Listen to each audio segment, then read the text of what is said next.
Aconteceu. A prova final chegou, exatamente como nós avisamos. Lula acabou de sancionar a lei antifacção, mas vetou os trechos mais importantes.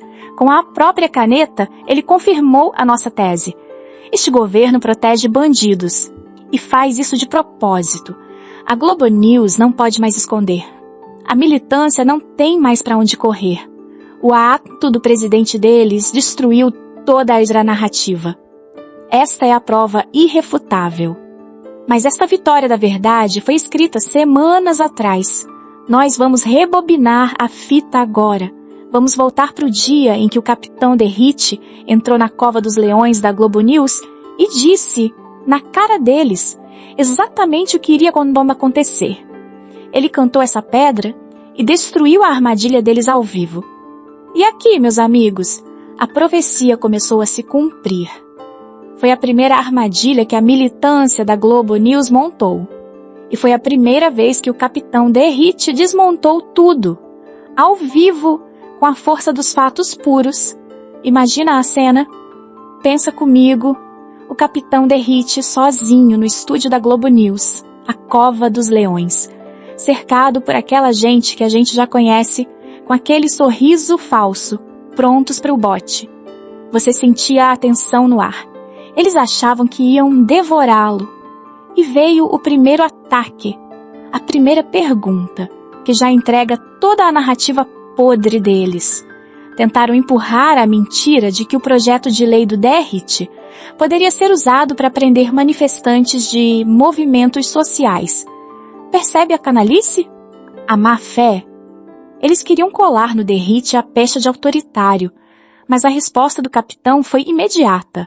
Foi um contra-Mike. Ele olhou para eles com a calma de quem domina o assunto e classificou a insinuação como o que ela é. Um grande absurdo. Simples assim, na cara deles. E aí, ele destruiu a narrativa por completo. Ele começou a listar, um por um, os crimes que a lei combate de verdade. Ele disse, isso aqui é para pegar bandido que explode caixa eletrônico, bandido que usa granada militar contra a nossa polícia, bandido que monta barricada para impedir a polícia de trabalhar. Fatos.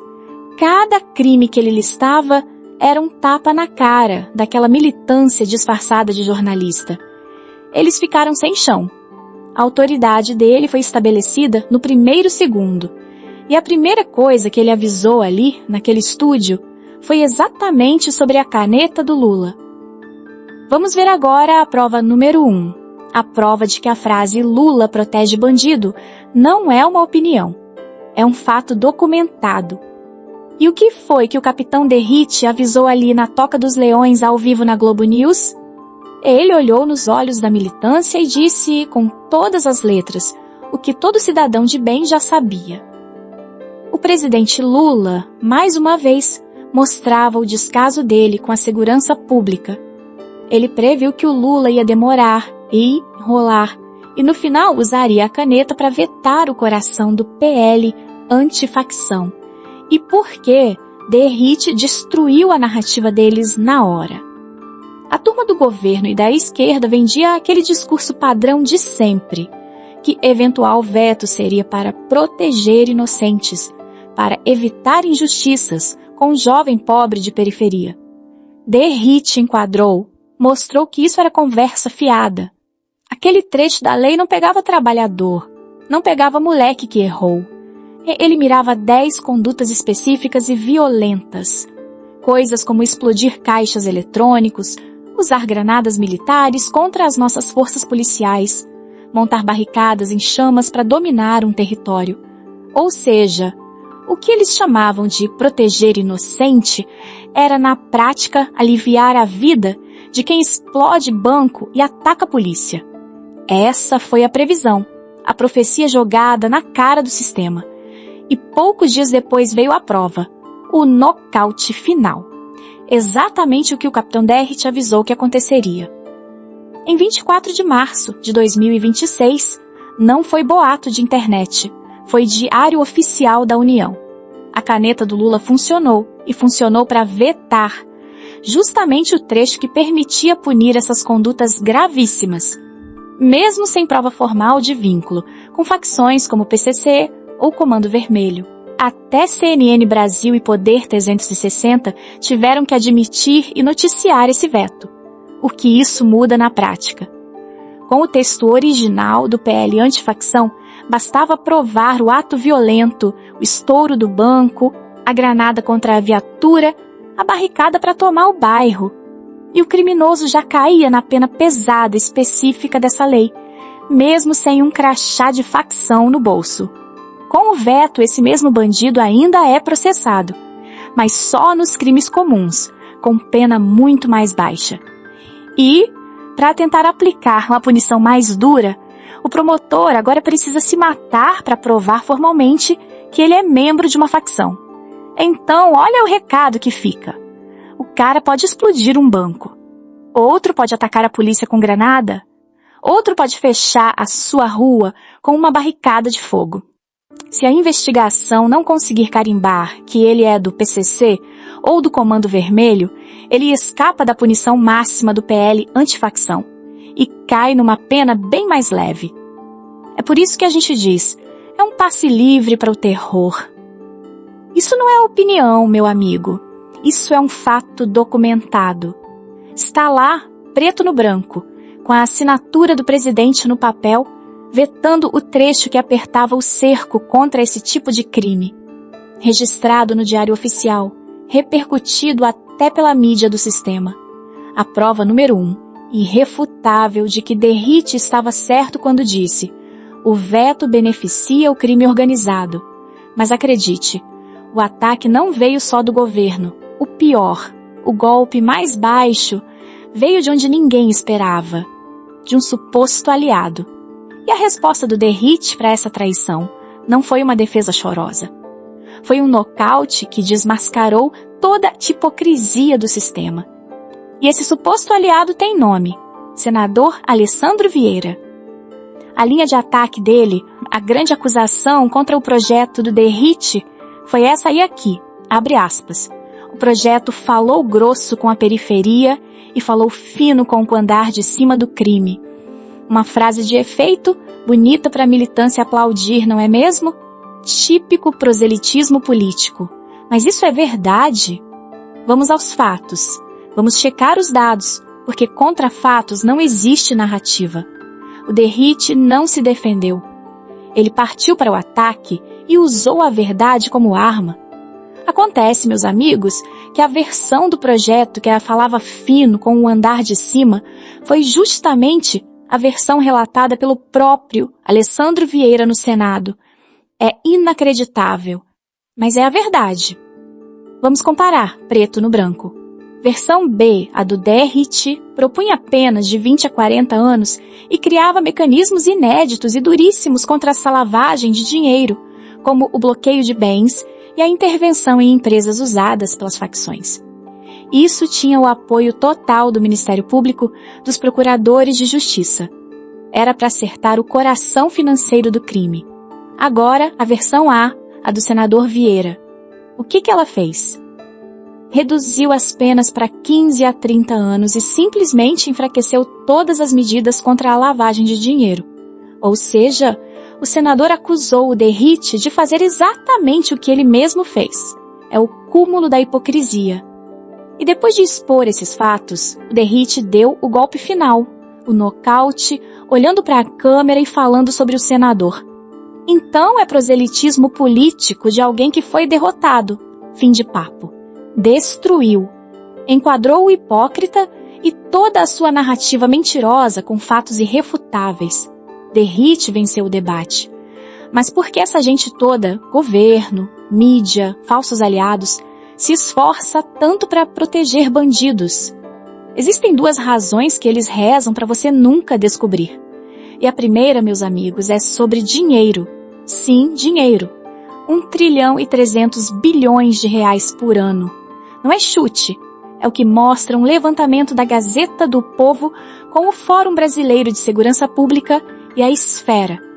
O crime organizado consome até 11% de tudo o que o Brasil produz em um ano. E desse rombo, 453,5 bilhões saem direto do setor privado, do caixa de pequenas empresas e do bolso das famílias, em extorsão, roubo e fraude. Na prática, é como se cada família brasileira, além do imposto de renda, fosse obrigada a pagar um segundo imposto, um 13º salário do crime. Esse imposto clandestino não vai para a escola, hospital ou estrada. Vai direto para o PCC, para o Comando Vermelho. É o imposto do crime que você paga todo mês, embutido no preço, no seguro, na grade que precisou pôr na porta. E é exatamente essa torneira que o PL do Derrite, o PL antifacção, que a Globo News demoniza, mira. Ele não só prende o soldado da facção, ele estrangula a veia financeira, ataca o caixa, quebra a banca do crime organizado. Mas o buraco é mais embaixo. Se o dinheiro é o combustível, o poder político é o motor. Essa é a segunda verdade que o sistema reza para você nunca enxergar. O curral eleitoral do crime. Facções como PCC e Comando Vermelho não são só bandos de criminosos, são máquinas políticas. Um estudo da Universidade de Cambridge, citado pela BBC Brasil, confirma o que a gente vê nas manchetes. O Brasil é o país da América Latina com mais gente vivendo sob domínio de facção. Agora traz isso para a eleição. No Rio, por exemplo, reportagens mostram bairros inteiros em que a facção não manda mais que a justiça eleitoral. Candidato só entra para pedir voto se tiver aval do chefe do tráfico, panfleto de rival é rasgado, morador chega à sessão com bandido armado, vigiando a porta. Ali, o resultado da urna é decidido na boca de fumo, não na consciência do eleitor. A facção aponta o candidato da comunidade, controla quem faz campanha, entrega voto em bloco e depois cobra a fatura. E a esquerda finge que não vê. Em muitos desses redutos, quem se elege com esse voto de cabresto é justamente o político que sobe na tribuna para atacar qualquer endurecimento contra o crime organizado, defender saidinha de preso, denunciar encarceramento em massa e agora trabalhar contra o PL antifacção do Derrite. É um casamento de conveniência. A facção entrega voto. O político devolve blindando o sistema que mantém a população refém. Esse tipo de interferência já foi escancarado em disputas locais, especialmente no Rio de Janeiro. Área dominada por facção, campanha controlada, voto coagido. Essa interferência das facções na política já é realidade aí onde você mora? Diz aqui embaixo de qual estado você é e o que está acontecendo na sua cidade. Agora dá para enxergar o tamanho da armação. O PL antifacção, o projeto do Derrite, é uma ameaça existencial para esse esquema podre, porque dá um ataque duplo. Corta o dinheiro e atinge o poder de voto das facções, devolvendo liberdade para o cidadão de bem. É isso, dinheiro e voto. E para fechar com chave de ouro esse descaso, vem o terceiro pilar do sistema. Eles abandonam a nossa polícia. Derrite jogou na cara deles ao vivo os números que mostram que esse abandono não é erro, é política de Estado. E é exatamente aí que a batalha final começa. E a prova final desse projeto de abandono, de que eles querem a nossa polícia de joelhos, tá nos números que a Globo News esconde e que o Derrite esfregou na cara deles. Os estados bancam cerca de 80% de todos os gastos com segurança pública. Enquanto isso, a união de Lula entra com o quê? Uma ninharia, 10% a 14%. O próprio Derrite, como secretário em São Paulo, viveu isso na pele. O Estado colocou mais de R$1 bilhão do nosso bolso para proteger a nossa gente. E sabe quanto veio do governo federal? 50 milhões. Isso não é erro de cálculo, é política. Projeto para enfraquecer quem nos protege. Então, vamos recapitular a vitória. Derrite não foi pego de surpresa. Ele previu o veto. Foi para a entrevista armado com a verdade, com os dados oficiais. Enquadrou a militância ponto a ponto, desmascarou a hipocrisia. No final, revelou o motivo de tudo isso. Dinheiro e voto para o sistema, abandono para a polícia. A verdade venceu. A narrativa deles foi destruída ao vivo, com a Globo News encolhida e militância sem resposta. Quem estava assistindo viu o teatro cair na hora. Mas a guerra não acabou, só mudou de campo. Como disse o Derrite, vamos derrubar os vetos de Lula no Congresso. Aqui é trincheira, é com a gente. Ou entra em campo, ou deixa eles passarem o rolo em cima da polícia. Plano de batalha, 3 movimentos rápidos. Passo 1. Compartilha o vídeo para furar a bolha da mídia. A verdade tem que bater na porta de todo cidadão de bem. Passo 2. Segue o Derrite nas redes. Ele é a nossa linha de frente no Congresso e precisa saber que tem tropa atrás dele. Passo 3. Enquadre seu deputado. Manda mensagem, lota o e-mail, faz ele dizer, ou tá com você e sua família, ou tá do lado das facções e do governo que protege bandido. Esta é a próxima fase da luta. Curte o vídeo, se inscreve no canal e vem pro nosso exército digital, enfrentar Globo News, sistema e governo. Cada engajamento é munição nessa guerra. Nós não vamos largar a nossa polícia nem entregar o país. A vitória no Congresso depende de nós.